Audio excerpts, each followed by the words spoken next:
The Sea of Oman bristles with military hardware. Iranian and Russian forces in joint exercises pushing back against U.S. demands Iran give up any nuclear development. Iran's equipment is old, but this is part theater, part threat.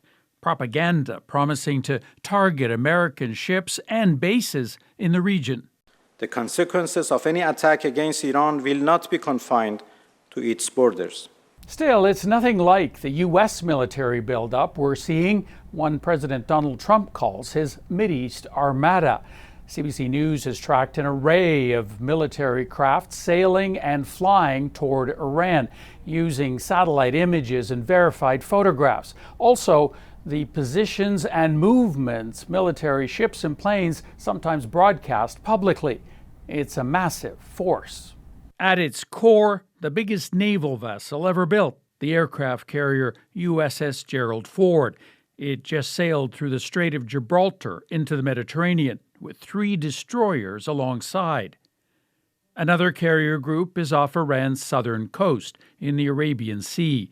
The USS Abraham Lincoln is seen by satellite. That makes at least 14 naval ships confirmed in the area, with reports of several more. We've also tracked hundreds of military aircraft flying from the U.S. via Europe.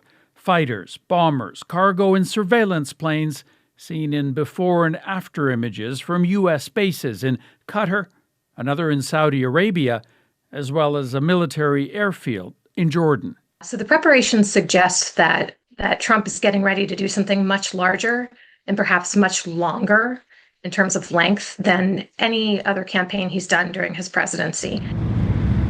Bigger than his attack on a weaker Venezuela, than U.S. bombing runs against Iran in June when Trump bragged he had obliterated its nuclear program, and bigger than a 6-week campaign against Houthi rebels in Yemen. Israel has encouraged Trump and promised to join forces, as it did against Iran last year when the two countries bashed each other for 12 days. For Iran hawks in Israel, the time feels ripe to go even further. I think the state of Israel should use that opportunity, not just to attack Iran's missile production program, which is very dangerous to us, but also to target regime bodies, installations, and organizations. Initially, Trump's justification for an attack was to support protesters who were being killed for demanding democratic freedoms. He takes credit for preventing some deaths. And I gave him the word, if you hang one person, even one person, that you're going to be hit right then and there. Recently, he's advocated for regime change in Iran, but the U.S. commitment he's implied has never been clear. That worries U.S. military experts. The pitfalls are huge, not least because the president hasn't articulated an overarching objective that justifies risking American military lives. Many believe that even a weak Iran, if cornered, will strike out, however it can, against U.S. or Israeli targets within reach.